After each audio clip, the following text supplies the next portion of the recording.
میں نے کی دعوت کی دھوم میں مچاؤں، عطا ایسا کر حوصلہ یا الہی۔ آپ سے اگر کوئی یہ خواہش کا اظہار کرے کہ میں آپ کے مسجد کے اندر آ کر میوزک بجانا چاہتا ہوں، کیا آپ اس کو بجانے دیں گے؟ آپ ناراض ہو جائیں گے۔ کوئی آپ سے کہے کہ داتا صاحب کے مزار پر میں جا کر پیانو بجانا چاہتا ہوں، کیا آپ اسے بجانے دیں گے؟ یقیناً نہیں بجانے دیں گے۔ لیکن میں اپنا ہی ایکسپیرینس شیئر کرتا ہوں۔ 2 دن پہلے میں داتا صاحب کی بارگاہ میں حاضر تھا، عین داتا گنج بخش علی اجویری کے روضے کے سامنے، جہاں لوگ سر جھکا کر رب کے حضور دعائیں کر رہے ہیں، آنسو بہا رہے ہیں، کانسنٹریشن کے ساتھ اپنے رب کے حضور مانگ رہے ہیں، اور وہاں جناب ایک ہی مسلمان جو وہ بھی زائر تھا، اس کی جیب میں موبائل فون میں گانے کی ٹیون بجنا شروع ہو گئی۔ مجھے بتائیں کہ ایسے دربار میں آ کر اگر ایسی بے ادبی ہوگی تو پھر کیا ملے گا؟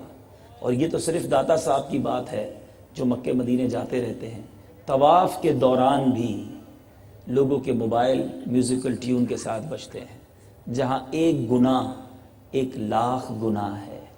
روضہ رسول جہاں ادب کا تقاضا قرآن بیان کرتا ہے کہ اے ایمان والو اپنی آوازوں کو یہاں پست رکھو، آواز بلند نہ کرو ورنہ اعمال برباد ہو سکتے ہیں۔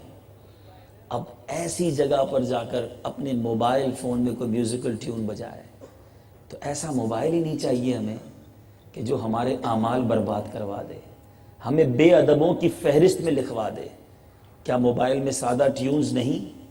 کیا موبائل 1 بیپ پر نہیں رکھا جا سکتا؟ خدا نخواستہ کبھی مسجد میں گئے اور بھول بھی گئے آف کرنا، تو وہ ایک ہی بار بج کر سادہ سی ٹیون پھر بجے گی نہیں، نہ آپ کی نماز برباد ہوگی نہ برابر والے کی برباد ہوگی۔ اور یہ شرعی مسئلہ بھی سن لیں، اب کسی صاحب کی اگر میوزیکل ٹیون بجتی ہے تو بند بھی نہیں کرتے، اب پوری جماعت جو وہ میوزک سن رہا ہے مسجد کے اندر۔ شرعی مسئلہ یہ ہے کہ اگر کسی کے موبائل کی ٹیون بج رہی ہے اور اس سے وہ خود بھی افیکٹ ہو رہا ہے اور دوسرے نمازیوں کو بھی تکلیف ہو رہی ہے، اب اس پر واجب ہے کہ اپنی نماز توڑے اور اب اس موبائل کی ٹیون کو بند کرے اور پھر دوبارہ سے نماز شروع کرے، کیونکہ یہ اس کو حق نہیں پہنچتا کہ سارے نمازیوں کو نماز بھلا دے، ان کی کنسنٹریشن کو، ان کی جناب جو خشوع و خضوع اس کو برباد کر دے۔ تو یہ مجھے تو ایسا لگتا ہے کہ ایسی سازش کی گئی ہے ہمارے ساتھ کہ ہم کبھی اپنی مسجد میں میوزک کا آلہ لے جانے نہ دیتے، انہوں نے ہمیں موبائل جیب میں پکڑا دیا کہ جاؤ خود ہی مسجد میں جا کے بجاتے رہو۔ موبائل فون یقیناً ہماری ضرورت بن چکا ہے، لیکن یہ ضرورت ایسی نہ بنا دیجئے کہ ہمارے اعمال کی بربادی کا باعث بن جائے۔